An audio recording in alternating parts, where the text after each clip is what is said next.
Hi, friends. We are on Mark 8:1. In those days, the multitude being very great and having nothing to eat, Jesus called his disciples to him and said to them, I have compassion on the multitude because they have now continued with me 3 days and have nothing to eat. And if I send them away hungry to their own houses, they will faint on the way, for some of them have come from afar. Then his disciples answered him, How can one satisfy these people with bread here in the wilderness?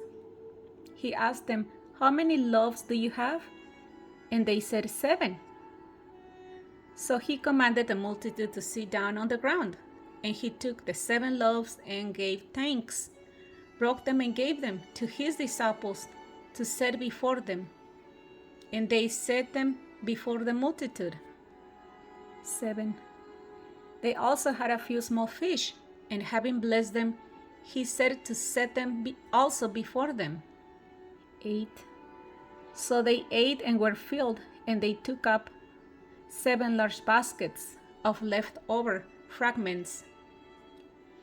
9. Now those who had eaten were about 4,000, and he sent them away. 10. Immediately got into the boat with his disciples and came to the region of Dalmanutha. 11.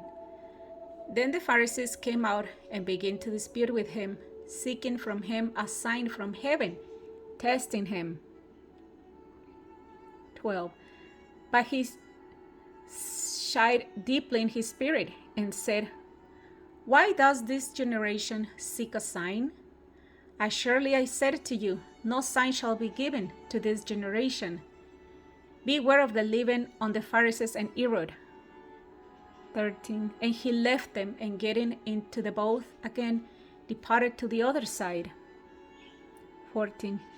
Now the disciples had forgotten to take bread, and they did not have more than 1 loaf with them in the boat. Then he charged them, saying, Take heed, beware of the leaven of the Pharisees and the leaven of Herod. 16. And they reasoned among themselves, saying, It is because we have no bread. 17. But Jesus, being aware of it, said to them, Why do you reason because you have no bread? Do you not yet perceive, not understand? Is your heart still hardened?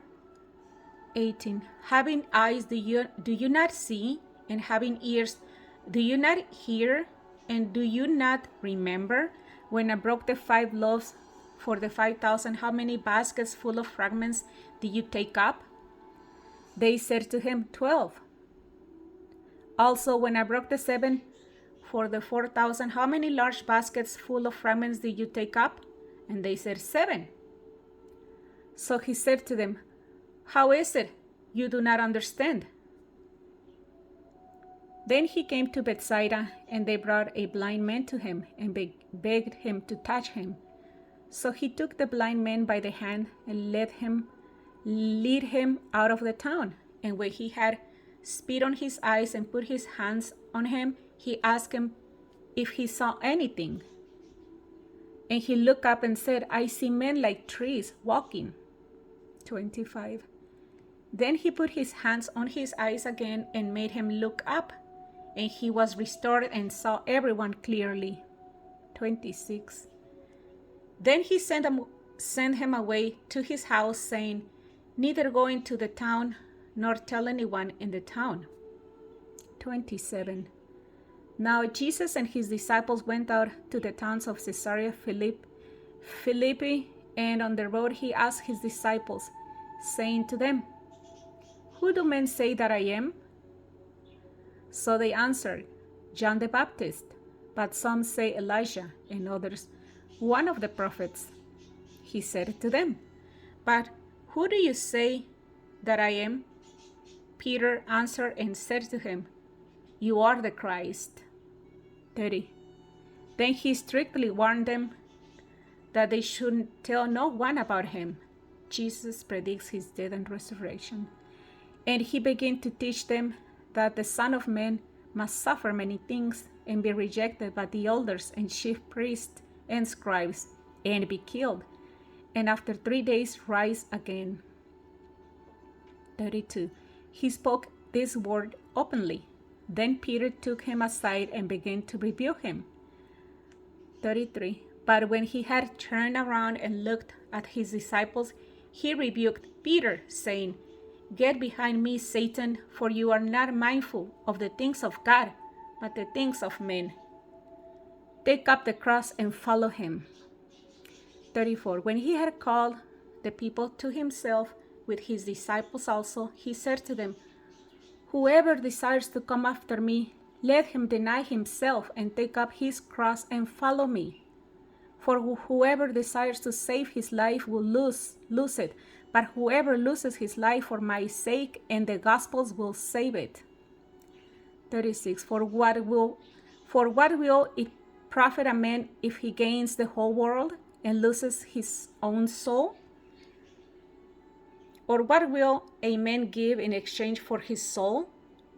For whoever is ashamed of me and my words in this adulterous and sinful generation, of him the Son of Man also will be ashamed when he comes in the glory of his Father with the holy angels. We finished Mark 8. Yay! Thank you for reading the Bible with me. Have a beautiful day. Thank you. Don't forget to subscribe. Thank you.